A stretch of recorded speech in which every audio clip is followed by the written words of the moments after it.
ఓం మహాగణాధిపతయే నమః. ఓం గురుభ్యో నమః. ఓం శ్రీమాత్రే నమః. పరమేశ్వర స్వరూపమైనటువంటి జ్యోతిష, వాస్తు మరియు ఇతర అనేకమైనటువంటి శాస్త్రములను మనకు అందించినటువంటి మహర్షులకి నమస్కారం. హయగ్రీవ హయగ్రీవ హయగ్రీవేతి యో వదేత్ తస్య నిస్సరతే వాణి జహ్నుకన్యా ప్రవాహవత్. అరుణాం కరుణాతరంగితాక్షీం ధృతపాశాంకుశపుష్పబాణచాపాం అనిమాదిభిరావృతాం మయూకైః అహమిత్యేవ విభావయే భవానీం. శ్రీమాత్రే నమః. ప్రేక్షకులకి ఆ లలితాంబిక అమ్మవారి యొక్క అనుగ్రహం పరిపూర్ణంగా కలగాలని మనస్ఫూర్తి కోరుకుంటూ మనం ఈరోజు చెప్పుకోబోయేటువంటి విషయాలు ఏమిటి అని చూసుకున్నట్లయితే, ప్రస్తుతం కుజుడు వక్రగతిలో మిథున రాశిలో సంచరిస్తున్నాడు. మనం ఆల్రెడీ ఈ కుజుడు ఇక్కడికి రావడం వల్ల ఈ కుంభమేళాలో కానివ్వండి, లేనట్లయితే రకరకాల పుణ్యక్షేత్రాల్లో వాటిల్లో కాస్త ఈ తొక్కిసలాటలు జరుగుతాయని ఇప్పటి నుంచో మనం చెప్పుకుంటూ వస్తున్నాం. నెల రోజుల పైనుంచే కూడా అదే రకంగా జరుగుతూ వస్తుంది. అయితే అది మిథున రాశిలో కుజుడు ఇట్లాంటి ఫలితాలు ఇస్తాడు కాబట్టి కుంభమేళాకి వెళ్ళే వాళ్ళు కొంచెం జాగ్రత్తగా ఉండండి. రెండో విషయం ఏంటంటే, ఇక్కడ ఈ కుజుడు వక్రత్యాగం అవుతుంది. ప్రస్తుతం కర్కాటక నుంచి ముందుకు వెళ్తూ వక్రగతి ఉన్నాడు. అక్కడ ఎప్పుడైతే వక్రించున్నాడో ఈ వక్రత్యాగం ఈ నెల ఫిబ్రవరి 24వ తేదీ రుజుమార్గంలోకి వచ్చి ఏప్రిల్ 3 నుంచి చూసుకున్నట్లయితే, ఏప్రిల్ 3వ తేదీ నుంచి కర్కాటక రాశిలో జూన్ 8వ తేదీ వరకు వక్రించు రుజుగతిలో ఉంటాడు. ఏప్రిల్ 3 నుంచి జూన్ 8వ తేదీ వరకు.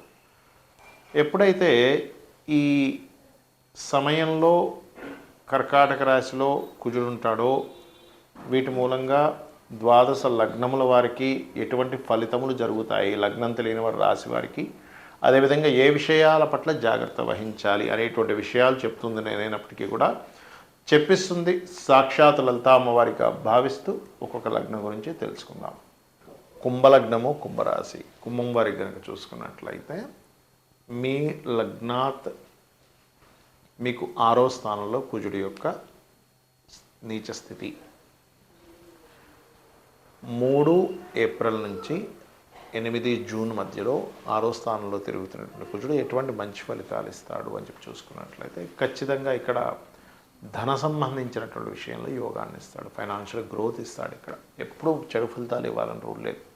అయితే ఇక్కడ మరి జాగ్రత్తలు కూడా ఉంటాయండి. ఏమిటి ఆ జాగ్రత్తలు అంటే, చిన్న చిన్న సర్జరీస్ అవ్వడం లాంటిది. ఎందుకంటే రోగస్థానంలో ఉన్నాడు కదా, నీచబడి ఉన్నాడు. నీచబడి ఉండడం మంచిదే. ధైర్యాన్ని, సాహసాన్ని, పరాక్రమాన్ని, పోరాటాన్ని, ఎలాగైనా సరే నేను గెలవాలనేటువంటి ఒక స్పోర్టివ్ నేచర్ని ఇస్తాడు అక్కడ.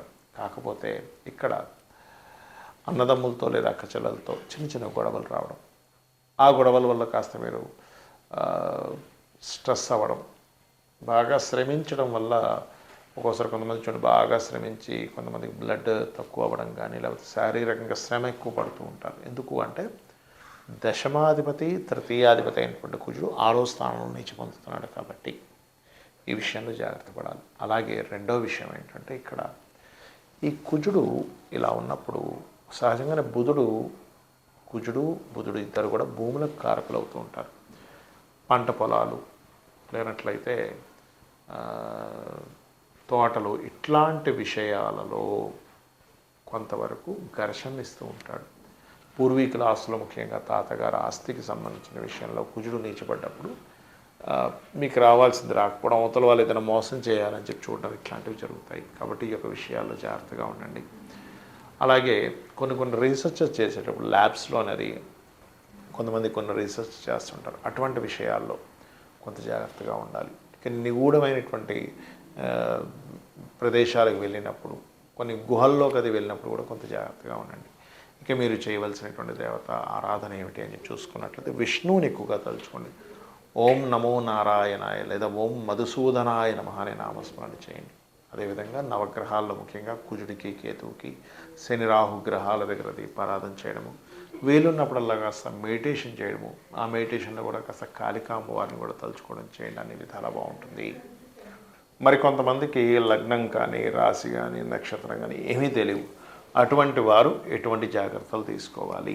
ఈ 2 నెలల 5 రోజుల పాటు పర్టికులర్గా ఈ కుజుడు నీచ స్థానంలో ఉన్నప్పుడు, ఎప్పటి నుంచి 3 ఏప్రిల్ నుంచి 8 జూన్ మధ్యలో పర్టికులర్గా ఏంటంటే, అప్పుల విషయంలో ఎవరికైనా అప్పులు ఇస్తున్నాం, అది ఏ నక్షత్రమైనా ఏ లగ్నమైనా, ఎందుకంటే ఈ అప్పులు తీరాలన్నా అప్పులు రావాలన్నా బుధుడు కుజుడు యొక్క ప్రభావం ఎక్కువగా ఉంటుంది.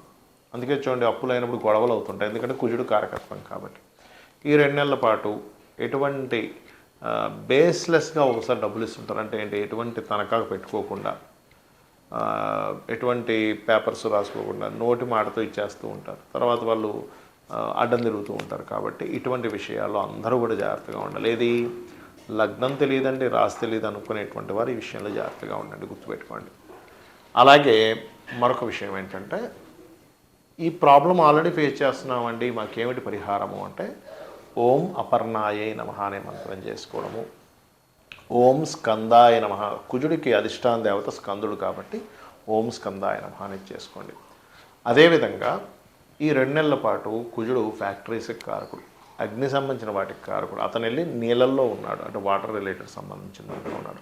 అలాంటప్పుడు ప్రకృతి పరంగా కూడా ఎటువంటి జరుగుతూ ఉంటాయి అని చెప్పి చూసుకున్నట్లయితే, మంచి ఎండాకాలం, ఎండ ఉన్నట్టే ఉండి సడన్గా వర్షం పడుతూ ఉంటుంది. ఇదేమిటి, ఇంత ఎండాకాలంలో ఇంత వర్షం పడడం ఏంటి అనిపిస్తూ ఉంటుంది. అలాగే కొన్ని పర్టికులర్గా ఈ వాటర్ ప్లాంట్స్ పెట్టేటువంటి వారు, కుజుడు నీచ స్థానంలో ఉన్నాడు కాబట్టి వాటర్ ప్లాంట్స్ రిలేటెడ్ సంబంధించిన విషయాల్లో కొంత జాగ్రత్తగా చూసి పెడుతూ ఉండాలి. అలాగే అదేవిధంగా కొన్ని ఎడారి ప్రాంతాల్లో కూడా వర్షం పడేటువంటి ఛాన్సెస్ ఇస్తూ ఉంటాడు ఇటువంటి విషయాల్లో. మరియు కుజుడు ఎప్పుడైతే నీచ స్థానంలో ఉన్నాడో, బార్డర్స్ దగ్గర, ప్రతి దేశంలోని సరిహద్దుల దగ్గర కొంతవరకు అటాకులు జరగడము, మరియు కొన్ని సముద్రాల్లో ఒక్కోసారి చూడండి ఒక ఉప్పెన్లాగా రావడం జరుగుతూ ఉంటుంది, అటువంటివి రావడము.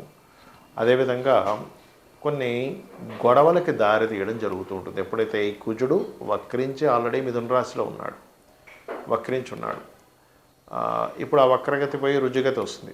మనం ఆల్రెడీ గతంలో చెప్పుకున్నాం, ఏమండి ఇక్కడ ఉన్నప్పుడు ఇట్లాంటివి కొంచెం ఈ తొక్కిసలాటలు ఇట్లాంటివి జరుగుతాయి అని.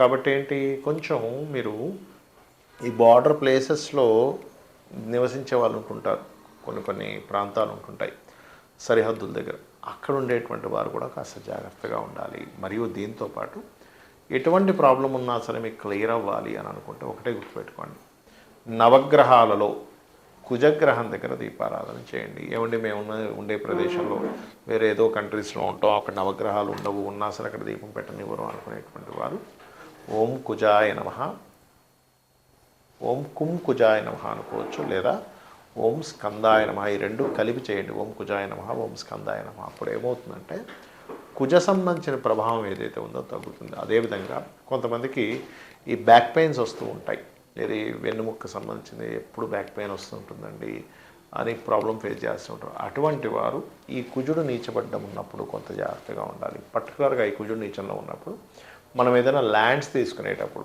అందరికీ కూడా వర్తిస్తుంది ఇది, ల్యాండ్ తీసుకునేటప్పుడు చూసుకొని తీసుకోవాలి. ఏమవుతుందంటే ల్యాండ్స్ మూలంగానే ఇబ్బంది పడ్డం, కుజుడు నీచంలో ఉన్నాడు కదా, ల్యాండ్స్ విషయంలో కూడా ఫ్లక్చువేషన్స్ రావడం, అంటే అసలు ఇంత రేటు పెరుగుతుంది అనుకోలేదు, లేదా ఇంత రేటు తగ్గిపోతుందని అనుకోలేదు అనేటువంటి ఫ్లక్చువేషన్స్ ఇస్తాడు కుజుడు ఎప్పుడైనా నీచ స్థానంలో ఉన్నప్పుడు. అంటే ఎప్పుడు పెరుగుతుంది ఎప్పుడు తగ్గుతుంది అంటే, ఆ కుజుడికి గోచారంలో చంద్రుడు వచ్చాడు అనుకోండి, ఆ రోజుల్లో మళ్ళీ మీకు నీచభంగ రాజయోగాన్ని ఏర్పడుతుంది కుజుడు గోచారంలో.